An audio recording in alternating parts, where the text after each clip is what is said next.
Good morning, everybody.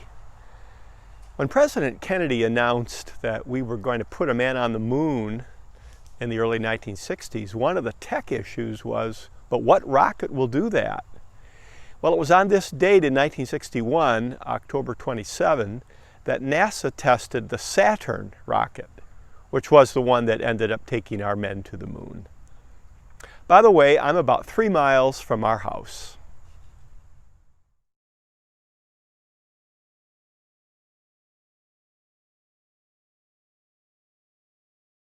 Rockets go way back to before the Middle Ages, but here's a modern one, the Congreve rocket used during the Napoleonic Wars. And it was also the kind of rocket that was used during the War of 1812 when Fort McHenry was bombarded, and this is the background to the Star-Spangled Banner.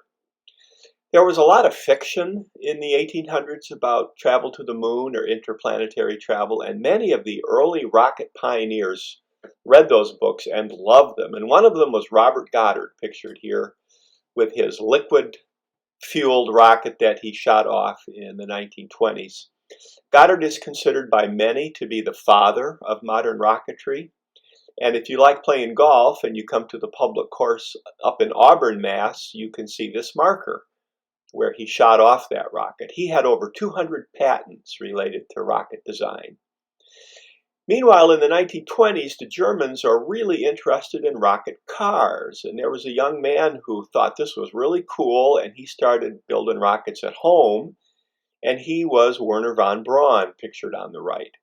And it became clear, even when he was a teenager, that he knew a lot about rockets. So he got hired by German scientific companies that were working on rocket design. Now, during World War II, there were rockets in combat. And here's a picture of the Germans with their rocket that they used in combat. And here's a picture of the Russians using their battlefield rocket in 1942. But these are different kinds of rockets than our story. What about long-distance rockets? Well, Hitler was fascinated by what he called wonder weapons, and one of them was this, the V-2. This was a long-distance rocket with a warhead. Von Braun was in charge of this program, and many were used, but then the war ended, and what happens to the V-2? Well, here's one. It's in the Air Force Museum outside of Dayton. You can see me on the left there to give you a sense of the scale. And if you go up to northern Germany to Peenemünde, you can visit the place where the V-2s were made. I've never been, but I guess some of the buildings do survive, although much of it was destroyed during World War II. But what about the German rocket scientists when the war ended? So we had a special operation called Paperclip to get as many of the top German rocket scientists as we could, so the Russians wouldn't. And we were successful. And here you see von Braun in the middle with his arm in a cast. He had broken it, with some of the top German scientists. The Russians captured many rocket scientists too, and our Redstone rocket, pictured on the left, was pretty much a carbon copy of the German V-2, and von Braun worked on that.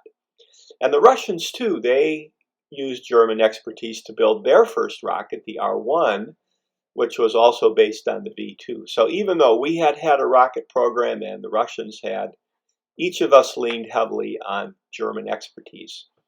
And then in the 1950s, when it became clear that you could put a warhead on a rocket, and we get the intercontinental ballistic missile, suddenly the threat of nuclear attack becomes part of this rocket debate, and that was a big deal. So here's JFK on the right, von Braun on the left, talking about rockets. You can see that model of a rocket.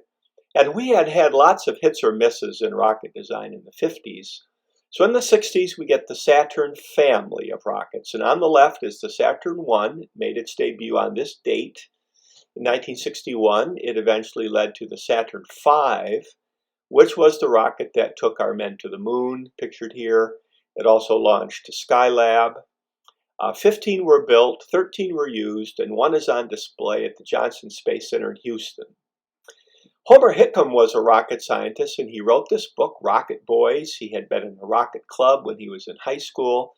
And this book is the basis of the movie October Sky, which is a great film. and remind us of the drama of those early years of rockets and outer space.